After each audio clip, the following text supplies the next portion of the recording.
গাজলডোবা জমি কেলেঙ্কারি নিয়ে সরকারের শ্বেতপত্র প্রকাশের দাবি করলেন বিধানসভার চিফ হুইপ তথা বিজেপি বিধায়ক শঙ্কর ঘোষ। জমি দুর্নীতি নিয়ে জলপাইগুড়ি জেলা শাসকের দপ্তরে আজ আসেন বিজেপি বিধায়ক শঙ্কর ঘোষ। ভূমি দপ্তরের অতিরিক্ত জেলা শাসকের সাথে দেখা করতে তার দপ্তরে যায় শঙ্কর। দপ্তরে জেলা শাসক না থাকায় তার দপ্তর থেকে শঙ্কর ঘোষকে বসতে বলা হয়, কিন্তু প্রায় 50 মিনিট থাকার পর দপ্তরের পক্ষ থেকে শঙ্কর ঘোষকে জানানো হয় অতিরিক্ত জেলা শাসক ফিল্ড ভিজিটে বেরিয়েছেন, তিনি এখন দপ্তরে আসতে পারবেন না। এরপরই শঙ্কর ঘোষ জেলা শাসকের দপ্তর থেকে বেরিয়ে যান। তিনি অভিযোগ করে বলেন, অতিরিক্ত জেলা শাসককে আমার সাথে দেখা করতে না বলা হয়েছে, তাই তিনি 50 মিনিট অপেক্ষা করানোর পরও আসলেন না। শঙ্কর ঘোষ আরও অভিযোগ করেন, এই জমি কেলেঙ্কারিতে শুধু তৃণমূল নেতারা জড়িত নয়, এর সাথে ভূমি দপ্তরের আধিকারিকেরাও জড়িত আছে।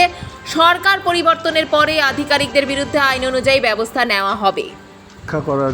করতে বলা হয়েছিল এবং এডিএম ম্যাডাম যিনি ওখানে দেখলাম ভিজিটিং আওয়ার্স আছে 11টা থেকে 1:30। তো আমি অপেক্ষা করেছিলাম প্রায় 50 মিনিট। অপেক্ষা করার পরে আবার আরেকটা বার্তা আসলো যে ওনার আরেকটি ফিল্ড ভিজিটে গেছেন। তো আমি বুঝতে পারলাম যে ওনাকে নির্দেশ দেওয়া হয়েছে আমার সাথে দেখা না করার জন্য। ফলে স্বাভাবিকভাবে ফিরে যাচ্ছি, কিন্তু এই ফিরে যাওয়া আসলে ফিরে যাওয়া নয়।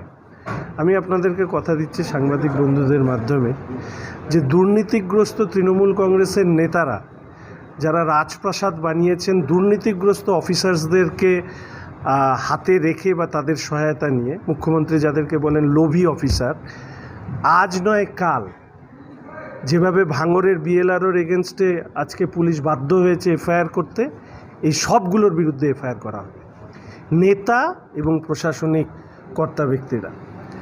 আমি মূলত এসেছিলাম 2-3টে কথা বলতে। এক, যে জলপাইগুড়ি অ্যাডমিনিস্ট্রেশন তারা একটা শ্বেতপত্র প্রকাশ করুক এবং সেই শ্বেতপত্রে বিশেষ করে জঙ্গলমহল, মানে এই যে অঞ্চল নিয়ে টাকিমারি, যে অঞ্চল নিয়ে এত বিতর্ক হচ্ছে, সেখানে কত জমি রয়েছে সরকারের হাতে, সেই জমি দখল কাদের কাছে আছে, এবং তার পাশাপাশি সেখানে যে গজিয়ে ওঠা, বিশেষত আমি বলছি যে সাধারণ মানুষ যারা বসবাস করেন তাদেরও নয়, গজিয়ে ওঠা যে ব্যবসা কেন্দ্রগুলো, সে রিসোর্ট হোক, সে অন্যান্য ধরনের বিনোদনমূলক ব্যবস্থা হোক, এগুলো কতগুলো সরকারি লাইসেন্স নিয়ে হয়েছে, কতগুলো সরকারি লাইসেন্স বা লিজ ছাড়া হয়েছে, তার প্ল্যান ইত্যাদি পাস কী করে হয়েছে।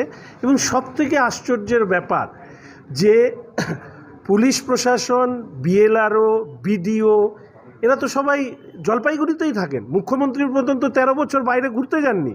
তো তাহলে তারা এখানে বসে বসে এগুলোকে দেখেছেন, এবং সবথেকে ভয়ঙ্কর অপরাধ তারা করেছেন যাদের কাছে জমির রেকর্ড আছে, যে জমির রেকর্ডে পরিষ্কারভাবে বলা আছে যে কোনটা সরকারি দখলীকৃত জমি বা ভেস্টল্যান্ড হিসাবে আছে, সেই ভেস্টল্যান্ডের উপরে বসে তৃণমূলের নেতারা কোটি কোটি টাকা কামিয়েছেন আর তাকে সহায়তা করেছেন এই অংশের এই সো কল্ড, এরা হচ্ছে সমাজের লজ্জা, এই ধরনের প্রশাসনিক কর্তা ব্যক্তিরা যারা বই টই পড়ে পরীক্ষায় পাস করে তারপরে প্রশাসনের বসে মানে জনগণকে রক্ষা করার বদলে এরা দুষ্কৃতিকারী তৃণমূলের নেতাদের রক্ষা করবার দায়িত্ব নিয়েছে।